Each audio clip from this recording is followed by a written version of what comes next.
Hi guys, it's Anders. On today's Logic Pro tutorial, we're going to look at one of the MIDI effects, and it is the Arpeggiator. You can use this to automate any of your VST style instruments inside Logic. So, let's get into that. Say my name out loud. Okay guys, so here we are in Logic. If these videos are helpful for you, please bash a like on the video, subscribe to the channel, and if you've got any questions or other videos that you would like to see, throw that in the comments down below. So what we've done here is just put together a extremely simple track. The loop is just a Apple loop. It is 2 alchemy patches, and we've got some MIDI notes in it just so we can demonstrate what is going on here. So the Arpeggiator in Logic is a MIDI track. Now that's a specific type of plugin, sort of unique to Logic. Ableton and FL Studio have different sort of options to do that.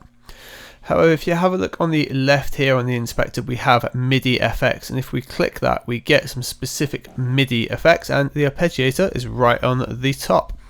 So we need to select the channel that we're going to use this on first. So if we introduce an Arpeggiator to this top channel here, which is 70s analog synth lead, we're going to disable it for the minute. I just want you to hear what we've got going on. It's just a really simple lead line and like a house beat going on.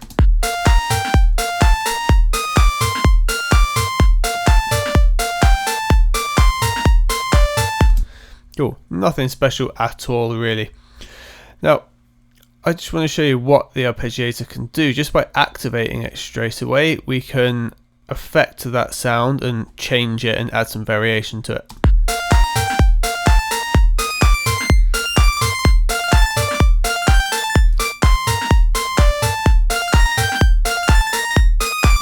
And it allows us to do things that would be really difficult to program in MIDI or just time consuming nice and quickly, and it allows us to automate that as well.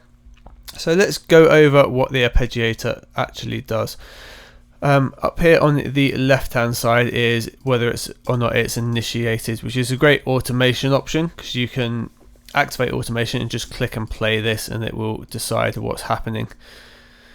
We've then got the different mode types. We've got latch and then latch off, and then mode is a transpose option if you need to transpose it to specifically these types. Gated transpose, add temporarily, and through. This affects how you're playing it and the notes it can be latched to effectively. So if I were to press a particular chord, it would latch all notes to those notes in the chord. If we were to do that temporarily, it would temporarily latch to those notes until we're released. And then obviously we have delete last and clear, so we can clear our latches and transposers.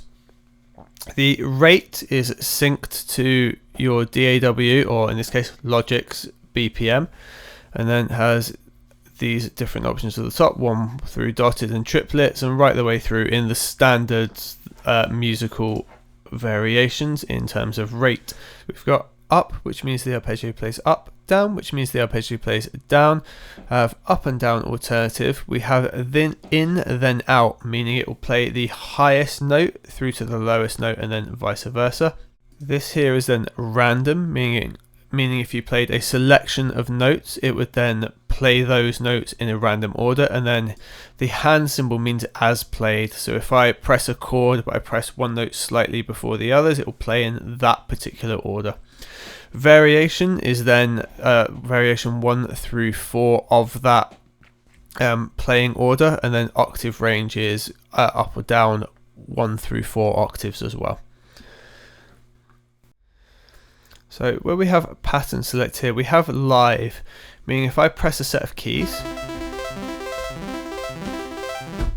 it will bring those in based on the chord that I've tried to play there.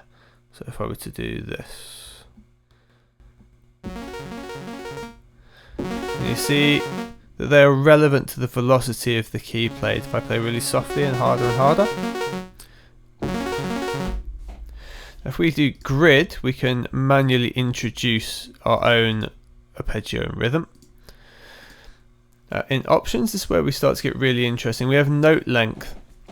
So if you've got MIDI triggering it, it's going to use 90% of the note length of that MIDI. You can have it to 100, or you can even extend it to 150.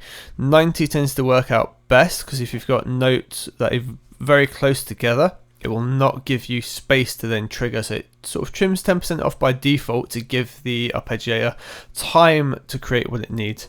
You can then make this random, so it feels a little bit more as if it was played. Then we've got velocity here. So velocity will either be triggering as you've played, or as MIDI is programmed in.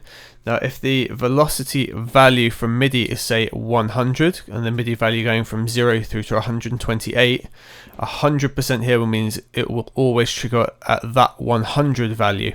It doesn't adjust it unless you reduce it down, and then we can also have random, and you notice as played is how we are at 100%. So as played means it's always going to retain the value that it was played at or is programmed in at. Swing will then apply a swing value after the initial note is triggered. So wherever the first note triggers, if that's dead on beat, it will then swing from there on out. And then cycle length is either to the grid or as played.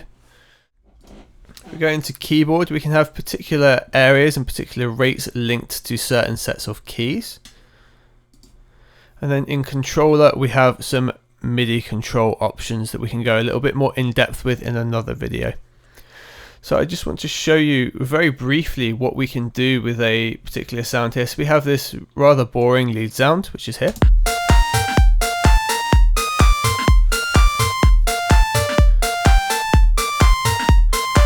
And we can very quickly build that into more of like a chiptune style with some variations in.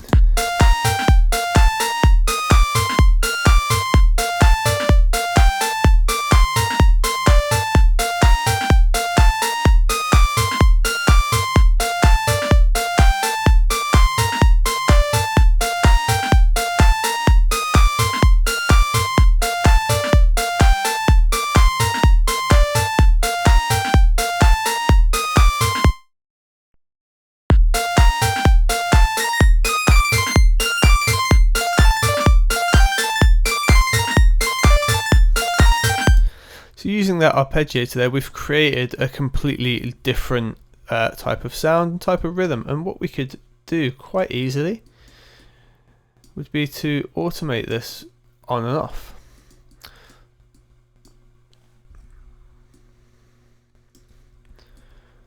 So we could take this section here, we could have this disabled, we could activate touch automation.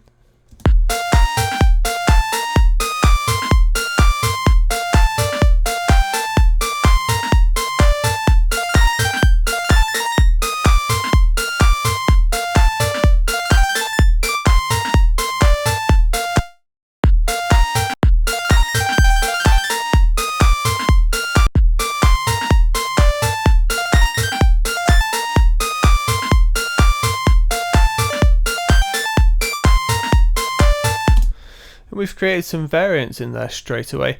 Now this becomes a lot more interesting when we're working with chord style instruments. So I've just got a second patch here, another patch here from Alchemy, and that just sounds as such.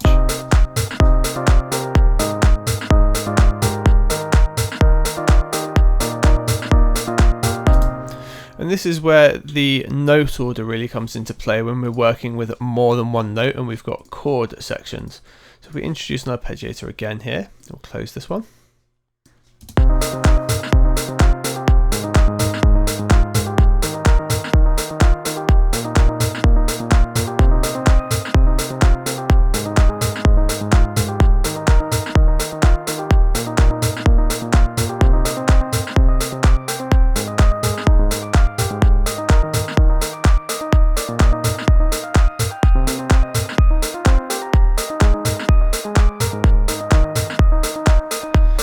In just a couple of seconds there, we've created a completely new rhythm and pattern sound.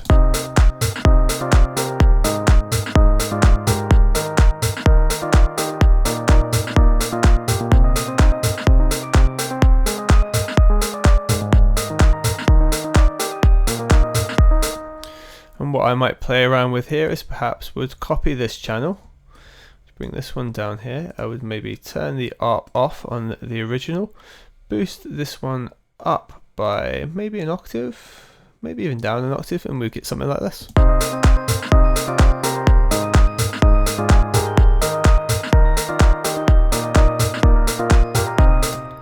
Guys, I hope that was a nice helpful introduction to the Arpeggiator for you.